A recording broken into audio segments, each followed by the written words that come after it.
President touting a manufacturing boom in the United States, meanwhile, saying that his trade agenda and tariff policies are helping bring production back to America.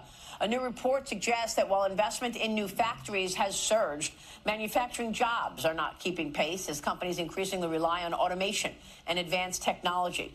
Cambria is one of the nation's leading manufacturers of American-made quartz surfaces for kitchens and bathrooms, producing entirely in Minnesota and serving customers across the country. Joining me now is the CEO of Cambria, Marty Davis, back with us. Marty, great to see you. Welcome.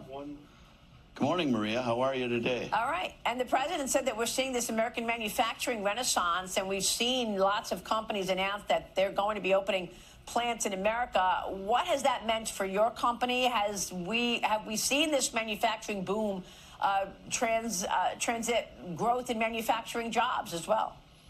Well, we've certainly seen a shift due to the president's policies in this area, certainly in his first term, and it's starting to resonate again in his actions. I think they've dropped the China trade deficit from $350 billion in 2019 down to $202 billion today due to the president's efforts. So, yeah, I mean, we're seeing the shift. Onshoring is difficult. It's painful in some senses that it takes time, and there's disruption to the transition back after they stole our manufacturing under the Bush policies of 2001 and beyond, where we lost 4 million jobs in about 9 years. So, yeah, the president is doing great work, he and his team, in this area, and I think we're seeing the beginnings of what he talked about as it relates to an American renaissance and a golden age. But we got a lot more work to do, that's for sure. Well, there are Section 122, 10% tariffs still in effect.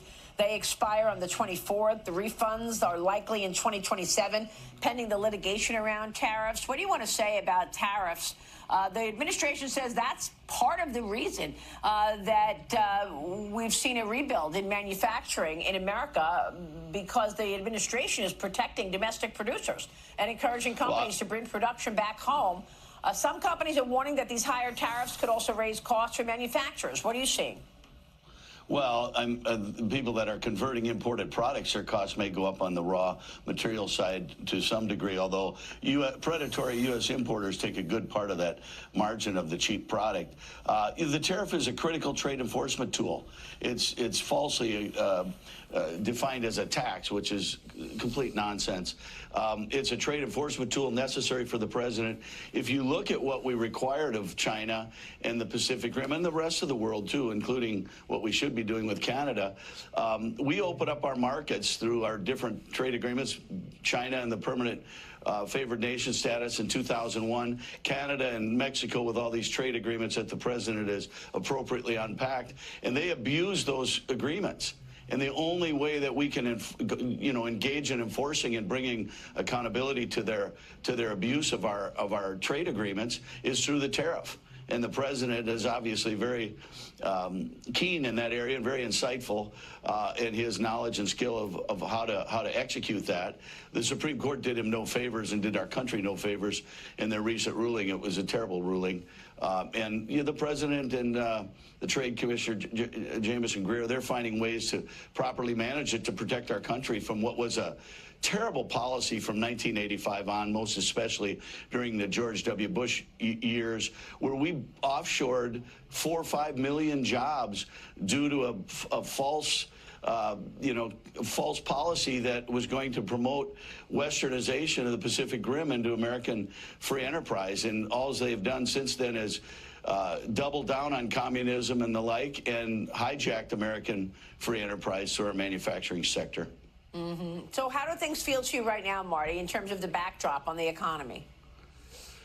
Well, I think interest rates are too high. That affects certainly the car industry and our industry and the housing industry, but it's also the inflationary pull.